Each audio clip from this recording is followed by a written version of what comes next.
Bom dia para todos vocês! Hoje é mais uma quarta literária e hoje, excepcionalmente às 10 horas, a nossa live pré-natalina.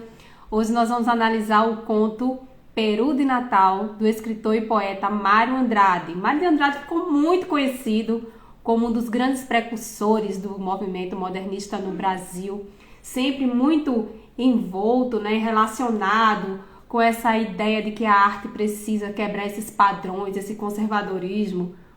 Bom dia, mãe! E seguir, ser mais criativa e ser mais livre, sem ter esses moldes, principalmente os europeus.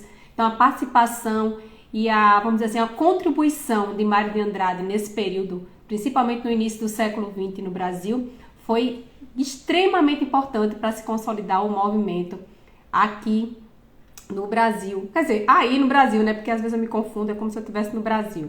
Mas vamos lá. Eu vou começar fazendo um breve resumo sobre o conto, que é Peru de Natal. É uma obra que foi publicada, veio de uma obra publicada em 1946. A gente sabe que Mário de Andrade faleceu em 45, um ano antes. Ou seja, esse livro chamado Contos Novos, ele foi publicado em 46, ou seja, um ano após a morte de Mário de Andrade. Sabe-se que ele tinha um projeto de publicar um livro com 12 contos e quando ele faleceu foram encontrados entre seus pertences, a sua produção, 9 contos que já estavam prontos. E esse é o 6º conto que faz parte dessa coletânea, que se chama Peru de Natal. Então a gente vai observar que nesse período se tratava muito dessa questão do estabelecer uma relação entre o homem e sua relação com o meio social. Então, toda essa questão do patriarcado, de uma concepção muito tradicional das convenções sociais, dos relacionamentos, inclusive familiares, já eram temas que faziam parte dessa escrita do final do século XIX e início do século XX. Isso porque a gente também está no processo de transformação, de evolução, e a literatura ela vai, claro, que acompanhando esse movimento também, essas modificações que perpassam todo esse sentimento, essa ideia de ser e estar no mundo. E os escritores, eles acabam, observando esse movimento e escrevendo sobre determinados assuntos. Então é importante a gente observar também que Mário de Andrade ele publicou seu primeiro livro que se chama Há uma Gota de Sangue em Cada Poema, um livro de poemas que foi voltado para uma crítica no que diz respeito à Primeira Guerra Mundial, que foi publicado em 1917. Tem a Paulicéia Desvairada, que também é um grande marco do modernismo no Brasil, e sua obra, ou seu romance de grande visibilidade, Macunaíma. Tá bom? Só para a gente ter uma ideia aqui geral de quais foram os temas e predileções de Mário de Andrade. Então vamos lá, vou falar um pouquinho sobre esse conto em específico, quero que vocês me acompanhem para que a gente possa fazer essa análise de hoje. Então, o Peru de Natal trata da história de Juca. Ele é o filho, pela própria narrativa, vocês vão perceber que é colocado que ele tem 19 anos, ou seja, ele é muito jovem. E 5 meses após a morte do pai, ele que sempre foi considerado como o louco da família, aquela pessoa que sempre quebra os padrões desde pequeno, ele traz uma proposta que é inusitada e inovadora para os padrões tradicionalistas daquela família. Isso porque, enquanto o pai ainda era vivo, era comum que eles fizessem a ceia de Natal com muitas frutas e com aquelas passas, aquela coisa bem tradicional. Eles esperavam a missa do galo e após a missa do galo eles participavam da ceia e depois iam dormir. Então, me parece aqui pela própria narrativa que isso era um costume ou uma tradição. Nunca se alterava esse protocolo e o pai é colocado por ele como aquela pessoa muito conservadora que sempre estava atenta ao cumprimento dessas tradições. Caso a gente já percebe que ele não interagia ou não gostava muito dessa postura ou dessa continuidade, dessa rotina, e desde pequeno ele já aprontava, fazia coisas que quebravam esses padrões, esses paradigmas dessa família mais fechada e mais conservadora. A gente percebe que é uma família pequeno-burguesa, ambientada no espaço urbano, e Mário de Andrade ele traz agora toda essa questão do rigor e de uma postura ainda um pouco aristocrática, né? Desse conviver e de viver de acordo com essas normas. Só que o pai, que segundo ele era um estraga-prazeres, havia falecido há 5 meses e a família ainda estava enlutada. Então, parecia que a família não se permitia sorrir ou ser feliz ou ter outras experiências, porque mesmo o pai estando morto, ela queria cumprir essa ideia de que precisava estar triste, de que precisava respeitar, né, esse luto por ocasião da morte do pai. Ou seja, ele tanto era um grande, vamos dizer assim, orquestrador e dominador enquanto vivo, como também após sua morte, porque as pessoas dali daquela família não conseguiam se libertar dessa presença ou dessa memória, né, dessa lembrança do pai ali ditando, mesmo que morto ainda, o comportamento familiar. Então, o que é que acontece? Como ele já desde criança era considerado aquele que era o mau exemplo da família, ou, coitado, ele é doido mesmo, ele se habituou a ter mais liberdade, ou seja, ele podia fazer o que ele quisesse, porque já que ele era considerado doido mesmo, então as pessoas meio que nem pegavam tanto mais no pé dele. Então isso ele considera como sendo algo muito bom, para que ele pudesse ter uma liberdade de ser aquilo que ele gostaria de ser, sem estar tão preso a essas regras, né, colocadas dentro da família. E o pai é um contraponto, porque ele fala do pai sempre de uma forma muito negativa. Então é o estraga-prazer, uma pessoa que não tem qualquer tipo de lirismo, é aquela pessoa que não passa aquela ideia de satisfação, de felicidade, todo mundo seguia ali aquele protocolo. Então, com a morte do pai, ele pensa nesse conceito de família de verdade ou de uma libertação. E ele propõe que no dia do Natal eles fizessem a ceia natalina com o tal do peru, porque o peru é como se ali tivesse rivalizando, eram 2 mortos, né? O peru morto, que ia ser saboreado na ceia de Natal, e o pai morto ali como um contraponto, rivalizando. Quem vai vencer? A memória do pai, em que as pessoas ainda estão ali amordaçadas, escravizadas pelos seus protocolos, ou a novidade de ter um peru de Natal na ceia. Isso porque o peru é colocado dentro da narrativa como sendo um tipo de alimento que só era comido, vamos dizer assim, né, em festas. Então, nessas festas, a mãe, principalmente a mãe do protagonista, que é Juca, que é o narrador, que é essa história narrada em primeira pessoa, ela se matava de trabalhar, ela juntamente com a irmã, e elas nunca comiam bastante ou quase nada desse peru. Elas ficavam só com os restos no final da festa, porque os parentes, que inclusive Juca faz uma crítica a esses parentes, eles iam até a casa só com o objetivo de comer, de levar comida para os que tinham faltado, e quando chegava no final da festa, essa mulher que trabalhava tanto fazendo doces, empadas, fazendo peru, ela nunca comia. Então ela ficava sempre dando a melhor parte, ou o que ela tinha de melhor ali para as pessoas da família, e ela sempre ficava em último plano. Então isso é muito pontuado, porque o Juca, ele quer na verdade reverter essa situação.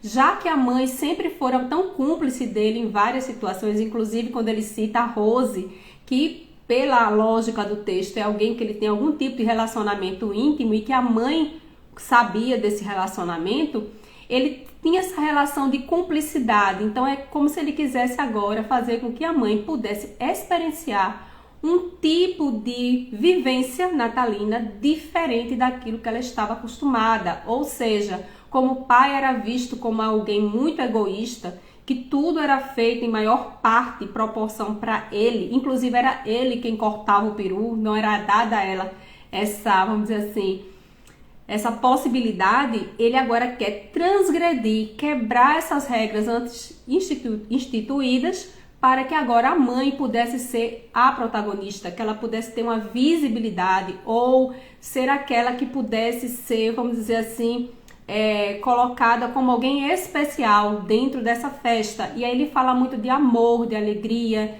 dessa ideia de felicidade, que era impossível acontecer se o pai estivesse ali. No entanto, ele precisa quebrar com aquela, vamos dizer assim, aquela memória muito forte do pai. Por quê? Porque os outros integrantes da família não tinham ainda coragem de admitir que queriam viver algo diferente, porque todas as vezes que eles pensavam nisso, eles achavam que estavam de alguma forma transgredindo e insultando a memória do pai.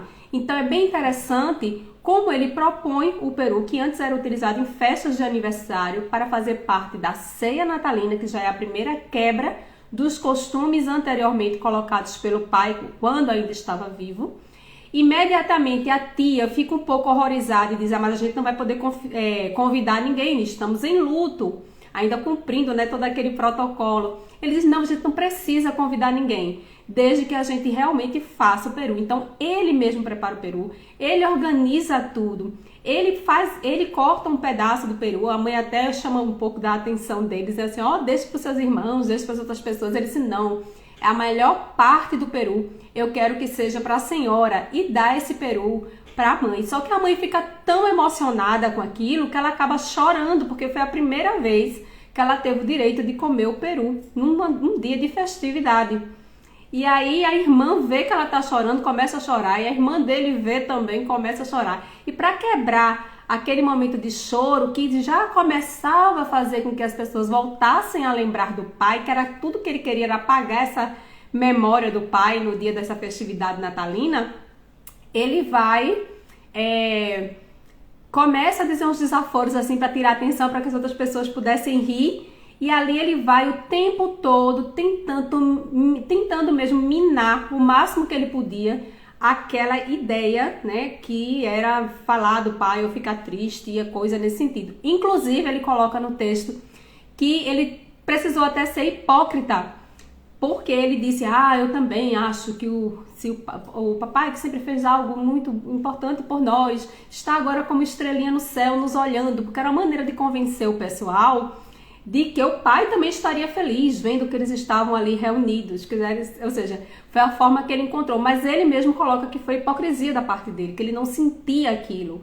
Ou seja, a gente percebe claramente que existe uma incompatibilidade em relação ao que ele sentia, porque ele próprio coloca no texto que considerava o pai mais por questão biológica e de aceitação social do que por meio de um sentimento genuíno da parte dele. Então a gente sabe que tem essa quebra, essa fissura ali, né, rachadura ali na família, mas ele proporciona um momento totalmente diferente daquilo que eles já estavam habituados a vivenciar no Natal. E aí, quando as pessoas começam a comer, inclusive ele achava até que poderia ser melhor que tivesse levado vinho, mas a mãe gostava muito de cerveja. Então, para que a mãe ficasse feliz, ele leva a cerveja para a festa. Todo mundo come, fica muito feliz da vida. E aí a gente percebe que nesse meio termo aí todo de alegria, eles ficam satisfeitos, ele acaba se despedindo, dizendo, pisca o olho, para a mãe entender que ele estava indo, na verdade, para casa da Rose e não de um amigo, como ele tinha comunicado ali para a família. E é o grande ápice de felicidade, de amor genuíno, que aquela família durante anos, né, nunca conseguiu vivenciar. Isso só aconteceu após a morte do pai. Então eu vou ler alguns trechos agora sobre o conto para que a gente possa analisar isso de uma maneira mais minuciosa, como é que isso é colocado. Antes de eu fazer isso, eu quero deixar claro que, como Mário de Andrade estava muito atento a essa questão da revolução, da quebra desse tradicionalismo, desses moldes, inclusive no plano literário, por isso tão próximo, né, tão participante, ativo do modernismo no Brasil, a gente percebe que o próprio conto também passa essa ideia, né, dessa quebra desses paradigmas ou dessas convenções muito rígidas e dessa oportunidade de ter contato com o novo, de se libertar, né? Então, a própria literatura brasileira, no modernismo, ela buscava essa libertação e essa proximidade com do brasileiro, vamos dizer assim, com a sua terra, da busca das suas tradições. Inclusive, Mário de Andrade foi um grande folclorista, ele fez várias pesquisas sobre a cultura brasileira, foi um grande estudioso, pianista também, foi professor de piano, chegou até a estudar a língua portuguesa para ser professor, depois ele acabou desistindo, ele não finalizou esse curso, mas assim foi uma pessoa que buscou, dentro do entendimento do que é a cultura brasileira, passar isso para os brasileiros, dizendo o seguinte: a gente precisa valorizar aquilo que é nosso, até porque o próprio movimento modernista no Brasil, ele queria se afastar dessa, vamos dizer assim, dessa dependência das características e moldes europeus tão vigentes na época. Então, era uma libertação mesmo.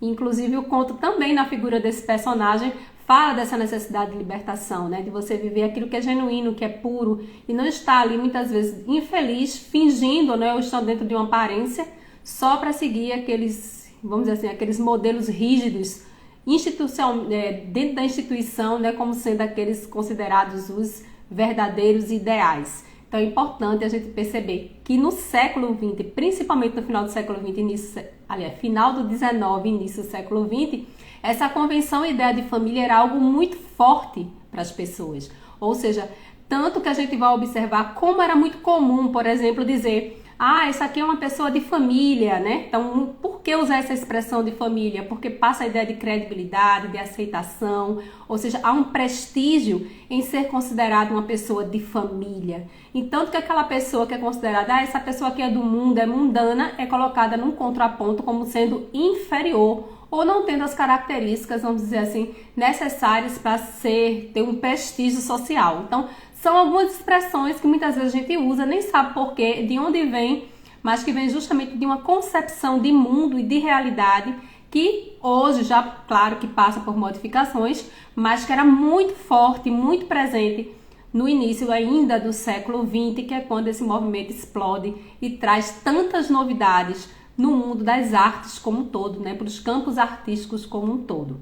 Então, vamos falar um pouquinho agora sobre o conto em si, né? O primeiro parágrafo do conto já apresenta o seguinte: o nosso primeiro Natal de família, depois da morte de meu pai, acontecida 5 meses antes, foi de consequências decisivas para a felicidade familiar. Nós sempre fôramos familiarmente felizes, nesse sentido muito abstrato da felicidade. Gente honesta, sem crimes, lar sem brigas internas, nem graves dificuldades econômicas. Mas, devido principalmente à natureza cinzenta de meu pai, então veja essa ideia do cinza, né, que simbolicamente representa essa coisa mais depressiva, mais carregada, aquela coisa, uma coisa é um dia ensolarado, outra coisa é um dia cinza, né, tem uma carga semântica que já dá essa coisa bem voltada para o baixo astral, que era um traço da personalidade do pai, do protagonista. Aí ele continua falando do pai, dizendo que ele era um ser desprovido de qualquer lirismo, de uma exemplaridade incapaz, alcochoado no medíocre, sempre nos faltara aquele aproveitamento da vida, aquele gosto pelas felicidades materiais, um vinho bom, uma estação de águas, aquisição de geladeira, coisas assim. Meu pai fora de um bom errado, quase dramático, o puro sangue dos desmancha-prazeres. Então, pai é aquela pessoa provavelmente muito introvertida, muito conservadora, né, que não era dado a grandes alegrias. E apesar de a família não ser uma família, vamos dizer assim, muito cheia de problemas, nem sequer problemas financeiros ou de desentendimento entre eles, cumpriam claramente ali um protocolo, e essa concepção de felicidade que se tinha por se tratar de algo abstrato era muito mais o que se achava que era felicidade, mas de repente não era uma felicidade sentida, uma felicidade real. E é interessante que ele atribui essa organização familiar, essa forma, né, meio que aparência de ser da família dele, da família perfeita, a família margarina, ele atribui que essa falta de espontaneidade, de verdade, era proveniente do pai. Ele acusa o pai logo aqui de primeira, não passa a mão na cabeça do pai não, ele diz que ele era o grande responsável por tudo isso. Então ele continua o parágrafo aqui dizendo o seguinte: morreu meu pai, sentimos muito, etc. Eu quero que vocês prestem atenção nesse etc, porque dá a ideia de, enfim, vida que segue, vamos continuar. Não é algo tão impactante para ele. Em termos de sentimento, né, de ter perdido o pai, a gente percebe que ele vai relativizando. Ah, morreu meu pai, sentimos muito, pronto, acabou-se. né? Então a própria postura dele aqui já é de que, não fez tanta falta assim, ele só não falou explicitamente, mas deixa claro aqui que não fez tanta diferença. Sentimos porque era pai, morreu, etc. Ou seja, esse etc.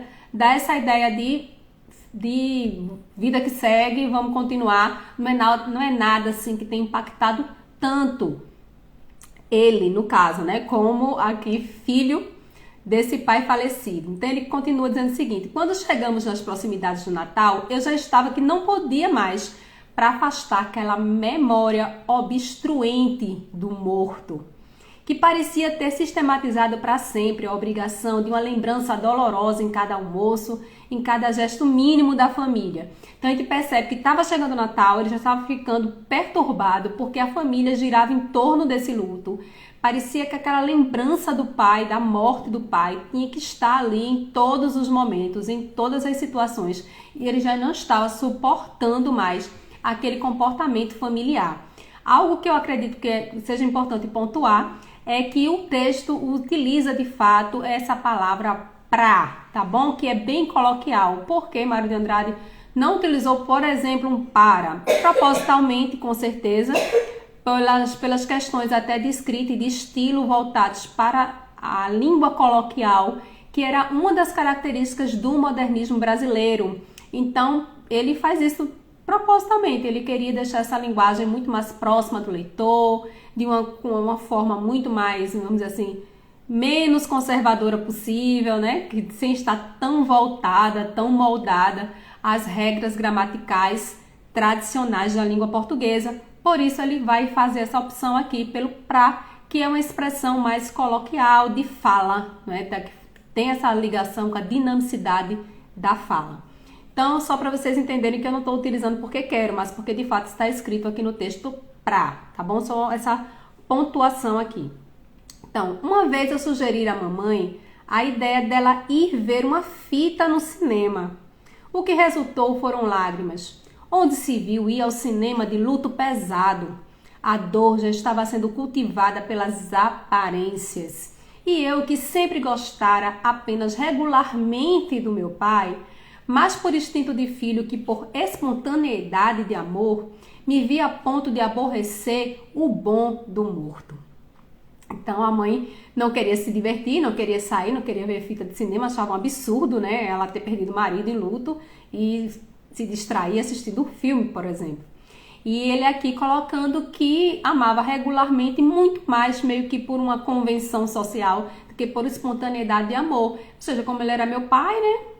Então eu tinha que estar ali meio que pelas aparências, por instinto de ser filho dele, gostar dele, mas assim, não eram essas coisas todas para mim não, era muito mais por convenção do que por espontaneidade.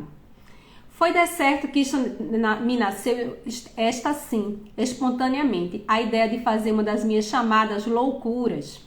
Essa foi, aliás, e desde muito cedo, a minha esplêndida conquista contra o ambiente familiar. Veja que aqui ele se contrapõe diretamente a essa família tão perfeitinha. Vamos quebrar isso aqui? Por que tem que ser sempre dessa forma? E ele assume que ele sempre fez isso, mas que nesse momento ele estava tentando quebrar, né, esse ambiente familiar tão bem organizado que ele não suportava. Desde cedinho, desde os tempos de ginásio, em que me arranjava regularmente uma reprovação todos os anos. Desde o beijo às escondidas numa prima aos 10 anos, descoberto por tia velha, uma detestável de tia, e principalmente desde as lições que dei ou recebi, não sei, de uma criada de parentes. Eu consegui, no reformatório do lar e na vasta parentagem, a fama conciliatória de louco. É doido, coitado, falavam. Meus pais falavam com certa tristeza condescendente o resto da parentagem, buscando exemplo para os filhos e tinham... Desculpa, eu me perdi aqui. Exemplo para os filhos e provavelmente com aquele prazer dos que se convencem de alguma superioridade. Não tinham doidos entre os filhos, pois foi o que me salvou, essa fama. E aqui ele completa dizendo: fiz tudo o que a vida me apresentou e o meu ser exigia para se realizar com integridade. e me deixaram fazer tudo, porque eu era doido, coitado. Resultou disso uma existência sem complexos e que não posso me queixar em nada. Então, nessa parte aqui, a gente já percebe claramente como esse narrador, ele se beneficiou do título ou do rótulo que recebeu por parte da família. Ah, ele é doido, ah, coitado, né? São as loucuras de fulano. Então ele se aproveita porque ele acabou tendo mais liberdade. Então ele fazia questão de reprovar todo ano, de beijar já a criança escondido, né? De aprontar mil coisas, e a família ficava dizendo, ah, mas os meus filhos não são assim, só fulano que é dessa forma. E os pais ficavam tristes porque ele não seguia já desde cedo essas convenções, essas regras sociais. Era costume sempre na família a ceia de Natal, ceia reles, já se imagina, ceia tipo meu pai, castanhas, figos, passas, depois da missa do galo, empanturrados de amêndoas e nozes, quando discutimos os 3 manos por causa do quebra-nozes, empanturrados de castanhas e monotonias. A gente se abraçava e ia para a cama. Foi lembrando isso que arrebentei com uma das minhas loucuras. Bom, no Natal, quero comer peru. Houve um desses espantos que ninguém não imagina. Logo, minha tia solteirona e santa que morava conosco advertiu que não podíamos convidar a ninguém por causa do luto. Mas quem falou de convidar ninguém? Essa mania, quando é que a gente já comeu peru em nossa vida? Peru aqui em casa é prato de festa. Vem toda essa parentada do diabo. Meu filho, não fale assim. Pois falo, pronto. Então ele já mostra aqui que já fica, pra que eu vou convidar se a gente disser que vai ter peru, vem aquela parentada toda só comer e atormentar. Então a mãe o recriminou porque ele falou que era o pessoal lá do diabo, e ela, meu filho, ele, pois fale, pronto, porque já era dele, né, dizer as coisas que pensava. E descarreguei minha gelada indiferença pela nossa parentagem infinita. Diz que vinda de Bandeirantes, que bem me importa. Era mesmo o momento para desenvolver minha teoria de doido, coitado. Não perdi a ocasião. Me deu de supetão uma ternura imensa por mamãe e titia, minhas 2 mães, 3 com minha irmã, as 3 mães que sempre me divinizaram a vida. Era sempre aquilo. Vinha aniversário de alguém e só então faziam peru naquela casa. Peru era prato de festa. Uma imundície de parentes já preparados pela tradição invadiam a casa por causa do peru, das empadinhas e dos doces. Minhas 3 mães, 3 dias antes, já não sabiam da vida senão trabalhar. Trabalhar no preparo de doces e frios finíssimos e bem feitos. A parentagem devorava tudo e ainda levava embrulhinhos para os que não tinham podido vir. As minhas 3 mães mal podiam de exaustas. Do peru, só no enterro dos ossos. No dia seguinte é que mamãe com titia ainda provavam um naco de perna vago, escuro, perdido no arroz alvo. E isso mesmo, era a mamãe quem servia.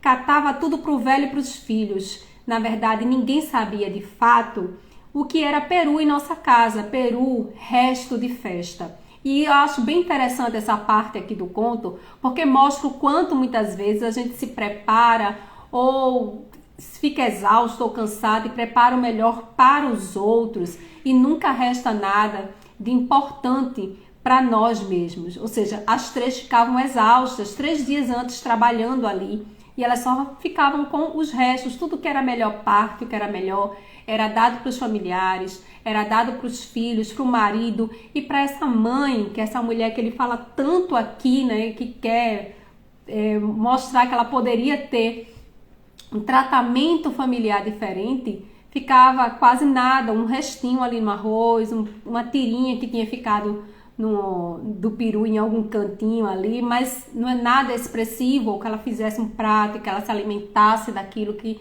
tinha sido também fruto do trabalho e do empenho dela enquanto mãe. Então é bem interessante como ele desloca, né, essa mulher que até então era tão submissa, tão quase que invisível naquele ambiente familiar, e dá a ela o protagonismo. É bem interessante essa parte do conto, porque agora a mãe, pela primeira vez, teria uma experiência diferente das quais ela já estava acostumada. Então vamos lá. Não se convidava ninguém. Era um peru para nós, 5 pessoas. E havia de ser com 2 farofas, a gorda com os miúdos e a seca douradinha com bastante manteiga. Queria o papo recheado, só com a farofa gorda, em que havíamos de ajuntar ameixa preta, nozes e um cálice de xeres. Como aprendera na casa da Rose, muito minha companheira. Está claro que omiti onde aprender a receita, mas todos desconfiaram. E ficaram logo naquele ar de incenso assoprado, se não seria tentação do dianho aproveitar receita tão gostosa. E cerveja bem gelada, eu garantia quase gritando. É certo, com meus gostos já bastante afinados fora do lar, pensei primeiro num vinho bom, completamente francês, mas a ternura por mamãe venceu o doido. Mamãe adorava cerveja, então ele prefere realmente levar cerveja porque era do agrado da mãe dele. Quando acabei meus projetos, notei bem, todos estavam felicíssimos, num desejo danado de fazer aquela loucura em que eu estourara. Bem que sabiam, era loucura sim, mas todos se faziam imaginar que eu sozinho é que estava desejando muito aquilo e havia jeito fácil de empurrarem para cima de mim a culpa de seus desejos enormes. Sorriam-se entreolhando, tímidos como pombas desgarradas, até que minha irmã resolveu o consentimento geral. É louco mesmo. Então a gente vê que as pessoas estavam animadas com aquela ideia de fazer o tal do peru de Natal na ceia, mas eles não queriam assumir, eles ficavam meio com vergonha. Então a gente tá querendo, mas a gente coloca que a gente só tá fazendo por causa dele, porque ele é doido, né? Sem querer assumir ali que também estavam satisfeitos e felizes, querendo vivenciar aquele momento ali em família, né? Com o tal do peru como sendo o grande destaque, né? dessa festa. E aí comprou-se o peru, fez-se o peru, etc. E depois de uma missa do galo bem mal rezada, se deu o nosso mais maravilhoso Natal. Vê como ele coloca ênfase nisso, né? Se deu o nosso mais maravilhoso Natal. Foi engraçado, assim que me lembrara de que finalmente ia fazer a mamãe comer peru, não fizeram outra coisa aqueles dias que pensar nela, sentir ternura por ela, amar minha velhinha adorada. E meus manos também estavam no mesmo ritmo violento de amor, todos dominados pela felicidade nova que o peru vinha imprimindo na família. De modo que, ainda disfarçando as coisas, deixei muito sossegado que a mamãe cortasse todo o peito do peru. Um momento, aliás, ela parou, feito fatias uns dos lados do peito da ave, não resistindo àquelas leis de economia que sempre a tinham entorpecido numa quase pobreza sem razão. Ou seja, ela estava tão acostumada a sempre cortar tudo bem pouquinho, porque tinha que dar mais aos outros do que para ela, que ela nem conseguiu partir o peru realmente, fazendo o prato dela da forma como ela deveria fazer. Não, senhora, corte inteiro, só eu como tudo isso. Era mentira.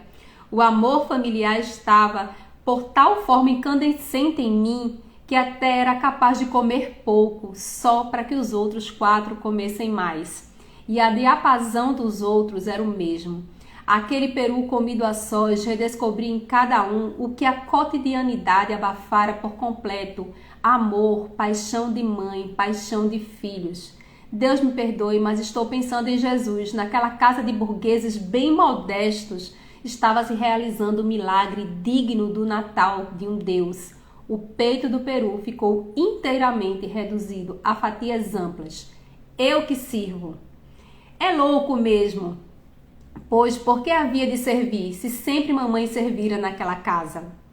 Entre risos, os grandes pratos cheios foram passando para mim e principiei uma distribuição heróica, enquanto mandava meu mano servir a cerveja. Tomei conta logo de um pedaço admirável da casca, cheio de gordura, e pus no prato. E depois vastas fatias brancas. A voz severizada de mamãe cortou o espaço angustiado com que todos aspiravam pela sua parte no peru. Se lembre dos seus manos, Juca. Então a gente percebe aqui como essas quebras dessa tradição, né, desse protocolo familiar, vão acontecendo no decorrer dessa ceia. Porque antes só a mãe partia e ela nunca ficava com nada, era sempre a melhor parte para os outros. Agora ele é quem termina de partir e ele é quem faz a distribuição para os outros. Então, a gente pode achar que hoje, no nosso tempo, né, isso é uma coisa muito comum, que não tem nada de extraordinário, mas para os padrões de uma família conservadora, do início, vamos dizer assim, do século XX, isso era muito forte, era quase inconcebível que uma pessoa passasse para uma outra as atribuições simples, como, por exemplo, servir a comida. Então a gente acha, mas que bobagem, né? O filho distribuir para os outros, isso pode ser comum hoje, mas dentro daqueles moldes familiares, conservadores, era uma quebra total desses paradigmas. Então é importante a gente sempre falo aqui nas lives, como é importante a gente sempre contextualizar o texto, prestar atenção que esse texto aqui, ele foi escrito num determinado tempo em que o próprio escritor já não queria mais estar dentro desses moldes. Ele se propunha a escrever algo que já é uma quebra desses paradigmas, mas que a gente percebe que ele reflete aquilo que ele observava e se contrapõe também àquilo que ele não concordava. Então é importante que a gente tenha esse olhar, porque às vezes parece, mas isso é muito, não é mais assim, mas isso é muito comum, isso é muito bobo. Pode ser agora, porque você já nasceu em outro tempo, com outros costumes, né, em que essas questões já não vigoravam mais, mas no caso aqui do autor, né, de Mário de Andrade, isso devia ser muito cristalizado a tal ponto que esse peru de Natal, essa comemoração natalina, ela é ressignificada com a felicidade, com o amor genuíno, justamente porque esses papéis tão cristalizados, essas pessoas tão escravizadas pelas convenções, elas passam a ter uma liberdade e a vivenciar algo que é natural, que é espontâneo e que não é um protocolo a ser seguido dentro da família. Então o texto ele aborda bastante essas concepções aqui. Então, quando que ela havia de imaginar a pobre que aquele era o prato dela, da mãe, da minha amiga maltratada, que sabia da Rose, que sabia meus crimes, a que eu só lembrava de comunicar o que fazia sofrer. O prato ficou sublime. Mamãe, este é o da senhora. Não, não passe não. Foi quando ela não pôde mais com tanta comoção e principiou chorando.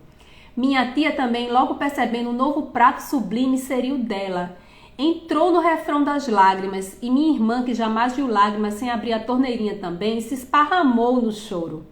Então principiei dizendo muitos desaforos para não chorar também. Tinha 19 anos. Então principiei dizendo muitos desaforos. Diabo de família besta que via peru e chorava, coisas assim. Todos se esforçavam por sorrir, mas agora é que a alegria se tornara impossível, é que o pranto evocara por associação a imagem indesejável do meu pai morto.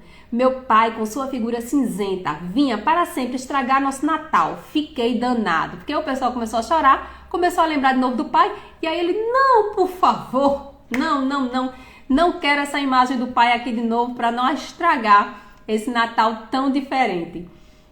Bom, principiou-se a comer em silêncio, lutuosos, e o peru estava perfeito. A carne mansa, de um tecido muito tênue, boiava fagueira entre os sabores das farofas e do presunto, de vez em quando ferida, inquieta e redesejada pela intervenção mais violenta da ameixa preta e o estorvo petulante dos pedacinhos de noz. Mas papai sentado ali, gigantesco, incompleto, uma censura, uma chaga, uma incapacidade. E o peru estava tão gostoso. Mamãe, por fim, sabendo que peru era manjar mesmo digno do Jesusinho nascido. Principiou uma luta baixa entre o peru e o vulto de papai. Imaginei que gabar o peru era fortalecê-lo na luta. E está claro, eu tomara decididamente o partido do peru. Mas os defuntos têm meios visguentos, muito hipócritas de vencer. Nem bem gabei o peru que a imagem de papai cresceu vitoriosa, insuportavelmente obstruída. Então, o que ele está querendo dizer aqui? Que quando ele estava falando muito bem do peru, aí as pessoas começaram a se sentir mal porque estavam felizes e aí lembravam do pai que tinha morrido, se sentiam culpadas. Então, aquilo fazia com que, como ele coloca aqui, né, que os defuntos têm seus meios visguentos, ou seja, ele vai lá se prega em você, arruma um jeito de acabar ali com a sua felicidade. E aí ele teve uma ideia, ele disse, bom, como eu tô aqui do lado do Peru e agora a rivalidade está entre meu pai falecido e o Peru, eu estou claro que do lado do Peru, né? Porque foi invenção minha e eu quero que pela primeira vez a gente tenha um Natal feliz, um Natal diferente. Então eu acredito que a melhor forma de fazer isso é fazendo o seguinte, vou fazer o seguinte, não vou ficar mais elogiando o Peru, agora eu vou elogiar meu pai. Veja como é que ele foi esperto. Aí vem aqui, né? Só falta seu pai. A mãe falou, eu nem comia, nem podia mais gostar daquele peru perfeito. Tanto que me interessava aquela luta entre os dois mortos. Cheguei a odiar papai. E nem sei que inspiração genial de repente me tornou hipócrita e político. Naquele instante, que hoje me parece decisivo da nossa família, tomei aparentemente o partido do meu pai. Fingi, triste. Aqui ele assume. O que ele vai dizer aqui é fingimento, é hipocrisia. É mesmo, mas papai que queria tanto bem a gente, que morreu de tanto trabalhar para nós, papai lá no céu, há de estar contente. Hesitei, mas resolvi não mencionar mais o Peru, contente de ver nós todos reunidos em família. E todos principiaram muito calmos, que queria falando de papai. A imagem dele foi diminuindo, diminuindo e virou uma estrelinha brilhante no céu. Agora todos comiam peru com sensualidade, porque papai fora muito bom, sempre se sacrificara tanto por nós. For um santo que vocês, meus filhos, nunca poderão apagar o que devem a seu pai. Um santo. Papai virara santo, uma contemplação agradável, uma inestorvável estrelinha do céu. Não prejudicava mais ninguém. Puro objeto de contemplação suave. O único morto ali era o peru, dominador, completamente vitorioso. Então, com isso, todo mundo acabou achando, realmente. Aí todo mundo começou lá, né? Elogiar o pai que tinha morrido, essa estrelinha no céu. Daqui a pouco ninguém estava mais nem falando do pai. E aí ele diz que o Peru se tornou vencedor nessa batalha aí no dia da ceia de Natal. Minha mãe e minha tia, nós todos alagados de felicidade. Ia escrever felicidade gustativa. Mas não era só isso não. Era uma felicidade maiúscula, um amor de todos, um esquecimento de outros parentescos distraidores do grande amor familiar. E sei que foi aquele primeiro peru comido no recesso da família, o início de um amor novo, reacomodado, mais completo, mais rico e inventivo, mais complacente e cuidadoso de si. Nasceu de então uma felicidade familiar para nós, que não sou exclusivista, alguns a terão assim grande, porém mais intensa que a nossa, me é impossível conceber. Mamãe comeu tanto peru que num momento imaginei aquilo podia lhe fazer mal. Mas logo pensei, que faça, mesmo que ela morra, mas pelo menos que uma vez na vida coma peru de verdade. A tamanha falta de egoísmo me transportara ao nosso infinito amor. Depois vieram umas uvas leves e uns doces que lá na minha terra levam o nome de bem casados. E ele coloca entre aspas, né? Meio como uma ironia. Mas nem mesmo este nome perigoso se associou à lembrança do meu pai, que o Peru já convertera em dignidade, em coisa certa, em culto puro de contemplação. Levantamos, eram quase 2 horas, todos alegres, bambeados por 2 garrafas de cerveja. Todos iam deitar, dormir ou mexer na cama, pouco importa, porque é bom a insônia feliz. O diabo é que a Rose, católica, antes de ser Rose, prometera me esperar com uma champanhe. Para poder sair, menti, falei que ia a uma festa de amigo, beijei mamãe e pisquei para ela. Modo de contar onde é que ia e fazê-la sofrer seu bocado. As outras 2 beijei sem piscar. E agora, Rose. Então termina aqui o conto de Mário de Andrade, Peru de Natal, bem inusitado, falando assim sobre o que é que realmente vale a pena, que a gente viver com espontaneidade, a gente não tá tão preso a esses paradigmas, a essas relações muito protocoladas. E ele fala assim dessa grande experiência, chama atenção porque na verdade ele acaba colocando ali uma rivalidade entre o dito peru, que era a vontade dele de viver um Natal diferenciado, mas ele coloca que foi o grande momento, o Natal mais maravilhoso em que ele pôde ser, junto com a família dele, eles puderam trocar realmente experiências e ter uma relação genuína de amor e de felicidade. Então termina aqui o conto, espero que vocês tenham gostado do período Natal, que vocês tenham um Feliz Natal. Essa é a nossa última live antes do Natal, depois semana que vem eu programo direitinho com vocês. Desculpem. E assim, que vocês tenham um Natal feliz, genuíno, também como aqui o da família, né, de Juca, de muita espontaneidade e de muito amor e felicidade. Então, gente, compartilhe, não deixem de curtir. Vai estar no YouTube ainda hoje, eu coloco nos grupos tanto do Telegram como também do WhatsApp, que eu tenho um grupo onde eu coloco os textos para que sejam lidos previamente. E assim, quem tiver sugestão, nunca, assim, esqueçam, podem mandar para mim sugestões de texto para que a gente possa fazer a análise e cada vez mais ir aperfeiçoando a nossa proficiência em leitura. Então, beijo para vocês, bom Natal e até o nosso próximo encontro. Tchau!